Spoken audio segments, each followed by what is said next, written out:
Assalamualaikum, very good afternoon. I'm actually from subsidiary of Tenaga Nasional Berhad. This is the TNB Energy Services. Just a brief for this one. We are a subsidiary focusing on renewable energy and energy efficiency. So my presentation today will cover a few areas. I'm going to touch on the background a little bit, the Malaysia perspective on a national policy on green technology, and TNB perspective, especially on the green energy, which is renewable energy and energy efficiency. And I will conclude with the challenges and also the benefit and conclusion. Okay, just for the background, that this is a common issue now, that we need to get away from this fossil fuel, as it is a fast depleting and scarce, and then also harmful for the environment. Sustainable energy and any utilization of energy is the focal attention in Malaysia at the moment, with the initiative and policies by the government, such as renewable energy, was introduced as a fifth fuel policy, establishment of a national green technology policy to ensure the sustainable development, and then also to conserve the environment. With the latest, this one is introduction of the new feed-in tariff is under the SEDA, Sustainable Energy Development. And on this regard, TNB is very supportive and fully committed to strengthen the commitment and focus required to in a way to implement this renewable energy in Malaysia, and we are really aspire to to become the primary driver by next year, 2015. Next, just to touch a bit on this the national energy policies and development plan by the government, where we are back in 8 Malaysian plan, which was 2001 up to 2005, where the government established the RE as the fifth fuel policy, with the target about 5% renewable in energy in the energy mix. And subsequently to that, in 9 Malaysian plan, this is the period of 2006 and 2010, the target was increased to 300 megawatt of grid connect renewable energy in Peninsula, and also about 50 megawatt grid connect renewable energy in Sabah. With the latest 10 Malaysian plan, is from 2011 to 2015, new renewable energy policy and action plan was approved by the cabinet, where the target is about 985 megawatt by 2015, equivalent to about 5.5% of energy mix. It was touched during the keynote address this morning.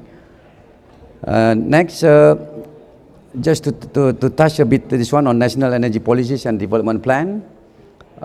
National Renewable Energy Policy Action Plan, which was approved by the Cabinet in April 2010, where involved with the legal instrument implemented in Peninsula Malaysia since 1st December 2011, with the enforcement of RE Act 2011. Implementation of the FIT in Sabah and Labuan will be enforced in second quarter of this year. Just to give you a bit overview on this renewable energy planning, where this is from, if you see, from the year 2011 up to 2030, and it mentioned just now by 2015, the target is about 985 megawatt, which is comprised of this biomass. If you see on the 2011, it's about 110 megawatt, and all the way to this mini hydro, solar PV, solid waste is totaling about 219 megawatt in 2011, and all the way to 2030. which is quite ambitious, 4,000 megawatt by 2030 for the total of this renewable energy mix. Yeah. So just to highlight achievements so far, this year's biomass, in April 2014, biomass about 52 megawatt, then the biogas 11 megawatt, mini hydro 15.7 megawatt, solar PV, which is the highest portion, is about 98 megawatt, which totaling up to the combination of all resources 178 megawatt.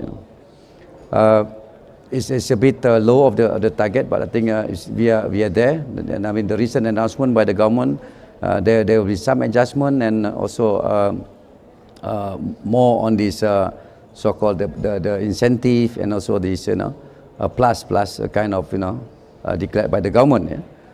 So with this 778 megawatt is equivalent to about 1,500,000 tons of CO2 reduction yearly, and as of this one, it's already created job opportunities of more than 11,000. Yeah? Next, as of Tenaga Nasional, we are the just to give a background that we are the statutory body established way back in 1949, where our business is mainly on the generation, transmission, and distribution. And also this retail of electricity in Peninsular Malaysia and Sabah. Yeah? So at the moment, as of August 31st last year, our strength is about 29,000 employees with about 8.4 million customers. So this is a big, TNB is a big family. Just to show you that the GTD, generation, transmission and distribution, that's where TNBS, where I'm attached with, under the Energy Ventures, which is so-called non-regulated business, we call it Energy Ventures. So there are a few subsidiaries there. That's where I will located. Yeah, the Energy Ventures. So we have the generation, transmission, distribution, as well as we have universities and research arm. Eh? So this shows our commitment towards environment protection with a coordinated approach. Okay, industry overview. I just very quick this one. That as I mentioned just now, that in terms of TNB generation, we have thermal hydros, another this subsidiary KEV, and also IPPs. Totaling up to it's more than I think 1,900 megawatt installed capacity, 19,000 megawatt and 2,000 yes. TNB transmission, where this is TNB is a VIU with vertical integrated utility, which is controlled by TNB, except on the IPPs. As of now, TNB is still on the higher side, slightly more than 50% of this. Of the IPPs, and the customers comprise of 8.4 million customers, which is dominated by the domestic, and about 16% is on the commercial and industrial. So I'm going to tailor down to renewable energy. This is a bit focused on this is mainly for this FIT, feed-in tariff scheme, where it's more focusing on the solar, biomass, biogas, and mini hydro. I'm going to talk about so far what is our achievement, and just to share you what is I've been So why the this RE development? So this is basically a 4 segment of the drivers. As you can see, the climate change, sustainability, rural development, and energy security. This is the major components or element that drive this RE development in TNB. As you can see from this one, so this is quite a bit our our experience in renewable energy projects. With if you see the solar, the potential is about 6,500 megawatt. This is just estimate of 40,000 of the buildings throughout the country. So with quite a good yearly average irradiance, and at the moment TNBS as the subsidiary, we have been installing more than 5 megawatt, which is mainly on this the REPA. This is the FIT, we involved with the FIT on the rural electrification program, and also the FIT projects. Yeah? For biomass, this is about 1,340 megawatts, the potential by 2030. And the status is, mainly for the biomass, project, palm oil waste, other waste like wood chip, paddy husk, the rice husk, and etc. For biogas, it's about 400 megawatt by 2028. With this, the status on this, the palm oil mill effluents, the POME, the livestock, industrial waste, and the municipal, and also the municipal waste. And for the mini hydro, potential is close to 500 megawatt by 2020. And as what our initiative and with the current activities, we are undertaking the operation and maintenance of it's more than 20 stations. This is more on run-off river scheme, which is considered as a minimum pollution. So renewable energy is moving forward, achieving the target of 5.5% by 2015. I mentioned earlier, it's about 985 megawatt. We are in the making of this thing to happen. So just to share a bit on the track record, the list that what I've been talking earlier. We involved with this, on the Grid Connect system, BIPV. We have 2 buildings in the head office, which is in Bangsa, Kuala Lumpur, and also another TNB building in Dua Central. We cover the scope of design and build, and also we are also doing the maintenance and also the monitoring of the system. So this is only small, it's about 180 kilowatt. As what mentioned earlier, that another this off-grid power generation, we are also promoting or providing a solution for this off-grid power generation, which is solar hybrid as an alternative 24 hours electricity. It's also involved with the design and build kind of thing, operation and maintenance. This is we have done quite substantial on this. This is more than 70 projects throughout the peninsula and Sabah. Which is more the ratio. We said solar hybrid is mainly for diesel, solar, and energy storage or wind power a bit. It's more than 5 megawatt of solar PV. So for mini hydro station, we have been doing that since the operation maintenance for our parents TNB. About 35 stations, which I think totaling is more than 18 megawatt. And other than that, we are also doing this power quality, energy efficiency initiative monitoring for the large power consumers and whatnot. Yeah? So it's more than 60 customers, and we also doing this energy audit for, I think at the moment the latest update is more than 20 major buildings, commercials and also this industrial. Next, just to share the solar hybrid project and building integrated photovoltaic, just to show you some of this our project, where the BIPV project is in our headquarters on the parking rooftop, and also this the other one is on the rural areas. If I can show you this, this is somewhere in northern of Malaysia in Perak State. You see? I'll show you later this one. Okay, solar hybrid system in rural area, as I mentioned, just to give you the snap, just overview. This, I think this is the biggest one, the solar hybrid in Peninsula, but close to 1 megawatt of the solar, where this we supply to about 15 villages, with a distance of about 20 kilometers apart, and this was commissioned way back in 2012.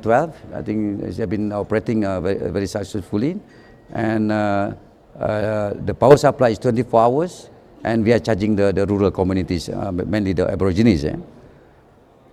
So this is the one I mentioned just now. This is BIPV, just to showcase, about 150 kilowatt on the parking rooftop. Up till now, we have been receiving award and recognition, especially from the Asian Energy. From the Asian Energy Award, where we have been receiving the award since 2010 until now. But this is mainly for the solar hybrid of grid power generation. Okay, next, biomass, as I touched this now, just quickly, just to show you this, this is with Felda plantation. This is about 10 megawatt in the state of Pahang. Sorry, this, in Pahang. And then the other one is, there's another planning to extend another 2 megawatt of the POME, the effluents, for biogas for 2 megawatt. Yeah. Okay, the biogas project, this is with Samdabi plantation. There's another private millers, private plantation that we are now developing about 2 megawatt capacity for two station, Samdabi plantation, using the POME, the palm oil mill effluent. Yeah. Jana landfill, I think this is municipal waste, which is located somewhere near close to Putrajaya. This has been working since 2004, about 40 kilometers from the capital. This is also 2 megawatt, and they are now migrating into this feed, where I think they got extra, if I'm not mistaken, previously from 17 cents to 38 cents Malaysian per kilowatt hour. That means quite substantial jump. Okay, mini hydro, as I mentioned. So just to touch a bit on the hydro side. So if you can see, this is the total 1,900 megawatt for this. This is considered a big hydro owned by TNB. The Sungai Perak, Terengganu, Cameron Highland. The one that under the purview of TNBS is mainly this mini hydro, run-off river. It's about 18 megawatt for 35 stations. Energy efficiency, as I said earlier, so we are also focusing on this area now, which I can see there's a big potential at the in Malaysia now after the tariff adjustment, and we're receiving a lot of inquiries from the customers and the buildings to further reduce in a way their bills by this energy efficiency. And this is basically what is our services that we can offer to the consumer. Next, challenges and benefit of renewable energy. So I'm running out of this one. I got a signal, so I need to quickly, but you feel free after this if you want to, have any questions. So this is basically the challenges, that we are facing in terms, especially on the reliability, and then this the integrating transmission and distribution, integrating renewable on power grids and high capital costs. This is, I think, this is quite normal. This one. Reliability on the solar, with the variables, and where perhaps on a big scale you need a backup power like diesel generator, biomass, where we are having a sort of fuel supply from the millers. Transmission and distribution, this is another challenge and I would say obstacle to the developers, where the distance between the power plant and local substation usually will cause in terms of the technical losses, transmission losses, as well as the capital cost. So, and also to some extent will limit to the local load demand, where this is part of the requirement for the developers. Yeah? So another one is integrating renewables on power grid. So this is another anticipated issues. If this thing, in the big numbers, to balance between the demand and supply, to ensure the reliability and also the system stability. High capital cost, as what we know, even though we know that the cost of solar is now reduced substantially, but it still remains on the other components where for instance, the construction cost, raw material is still high. So there is a need, to minimize the cost with this improvement in R&D and also the commercialization of the technologies. And I think that's will very soon will be coming. For benefit to the countries, I think I don't have to to go the details on this. As you can see, this is also is to stimulate the market, the developers, going for the renewable energy, and also to create SME the job opportunities, the entrepreneurship, and then whatnot. Yeah. Okay. Oh, sorry. Okay. I think this is another one that this is mainly for this for the biomass, power generation, EFB. The benefit to the countries. Where we can harness the waste and turn it into a business. Benefit to TNB, I think, as I mentioned earlier, that this is our continuous effort and to become the leader. We endeavor to become the leader of renewable energy in Malaysia by next year. And also, it's important to highlight, if this thing is really growing, so it will give a benefit to TNB, to defer the planting up, reduce our, our maintenance and whatnot. Yeah. Okay. I think the way forward, TNB to be primary driver of green energy in Malaysia. So renewable energy to be integrated in future generation capacity planning. Continuous effort for energy efficiency initiative to existing power plants and also the industrial and buildings.